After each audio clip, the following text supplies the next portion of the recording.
There's a weight that clings to Wanda Maximoff, not the kind forged in steel or stained in battle, but the kind built from memory, from silence, from moments that fractured her soul when no one was watching. She was never just a hero. She was a question wrapped in loss, walking through a world that only saw what it wanted to see. They saw her power before they saw her pain. They feared her magic before they heard her story. They called her dangerous before they called her human. And when she broke, they treated her like a problem, not a person, not a mother, not a sister who lost everything and kept going. There's something holy in her unraveling, a sacred kind of sorrow that speaks louder than any scream. She built an entire world just to hold on to joy a little longer, to feel her children's laughter, to taste the warmth of love before it slipped away again. And when it all crumbled, it wasn't rage that remained. It was the echo of what could have been. Wanda never chose chaos. It chose her. It followed her from childhood to catastrophe, from Sokovia to Westview, to the ruins of Mount Wondagore. She didn't chase power for glory. She chased it for comfort, for restoration, for one final glimpse of a life stolen by fate. But the world doesn't forgive easily. It doesn't pause to ask why. It names you before it knows you. It calls you villain when you bleed too loudly. It calls you threat when your grief casts shadows too long to ignore.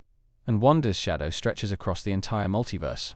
In this video, we'll explore the tragedy that reshaped Wanda Maximoff's legacy. We'll trace the heartbreak that led her from Avenger to Anomaly.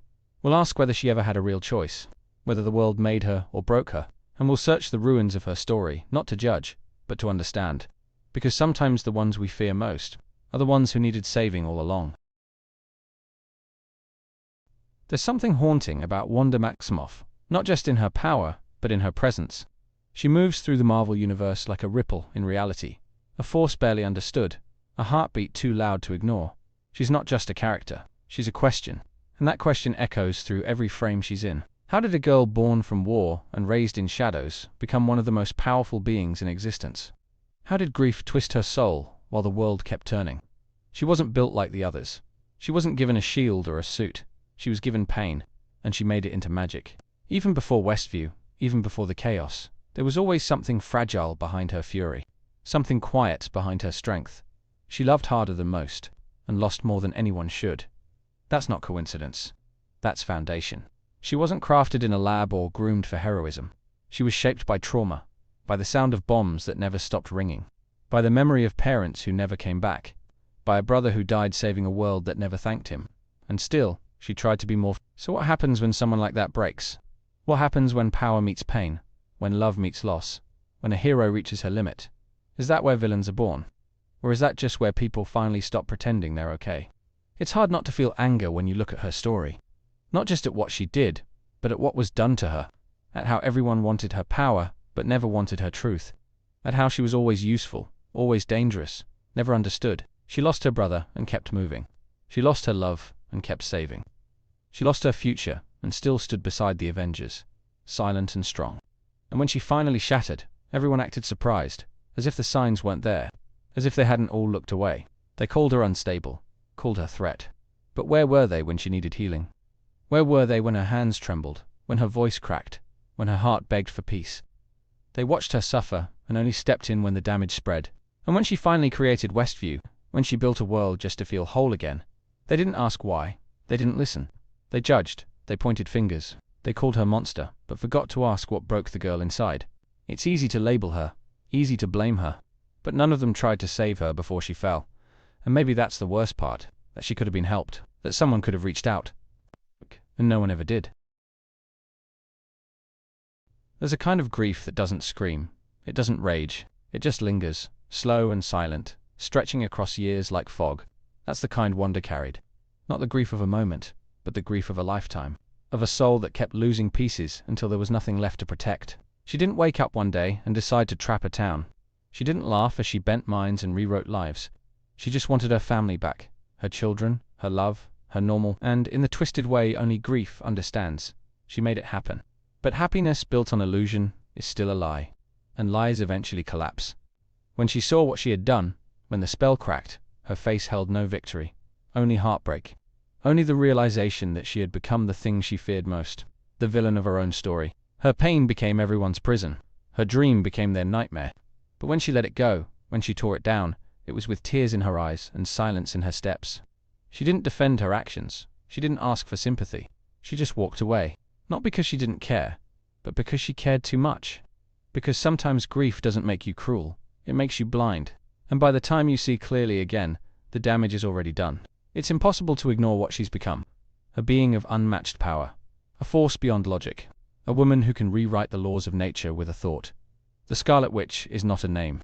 It's a myth come alive. It's destiny wrapped in chaos. When the Darkhold entered her hands, the world trembled. Not because of the magic it held, but because of the woman who read it. She wasn't corrupted. She was awakened. The power was always there, waiting, burning beneath the grief like a star behind clouds. She wasn't just casting spells. She was reshaping existence, walking through dimensions, facing sorcerers and slaying demons. All for one thing: to find her children, to hold them again, to fix what fate had taken. There's something terrifying in that devotion, but also something beautiful. To love that deeply, to fight that fiercely, even when the world calls you wrong. Even when every door closes, she found another way to keep going, to keep hoping. Wanda is not a villain because she is strong. She is feared because she dares to feel, because her emotions are not weaknesses. They are fuel, they are fire, and that fire is what makes her divine. There's still a light in her story, a glimmer beneath the ruin. Because even in the end, Wanda made a choice. She could have destroyed everything, could have torn worlds apart to get what she wanted. But she didn't. She saw the terror in her children's eyes, the fear in their voices, and in that moment, she remembered who she was.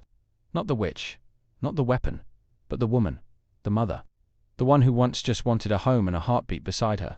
So she stopped, she let go.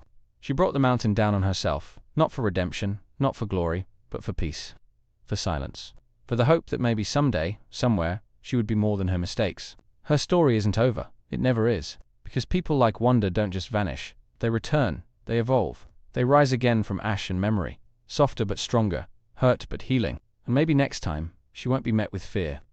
Maybe next time, someone will see her pain before it becomes a storm. And maybe then, Wanda Maximoff will finally find rest. The tragedy of Wanda Maximoff isn't just what she did, it's what she never got.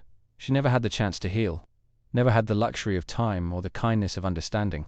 Her descent wasn't evil, it was inevitable. She lived in a world that wanted her power, but not her presence, that praised her strength, but ignored her sorrow, that asked her to save everyone, but never once saved her. And in that silence, she fell. Not because she was born broken, but because she was left to break alone. Because even heroes need help, even gods need grace. And no one gave it to her until it was far too late. Now, she lives in legend, in whispers of the Scarlet Witch, in fear and awe and regret, not as a monster, but as a mirror, showing us what happens when love is lost, when grief is ignored, when hearts are left unheard. Her story wasn't a warning. It was a cry for help, dressed as destruction. And if we're honest, we didn't listen. And that, more than anything she did, is the real tragedy.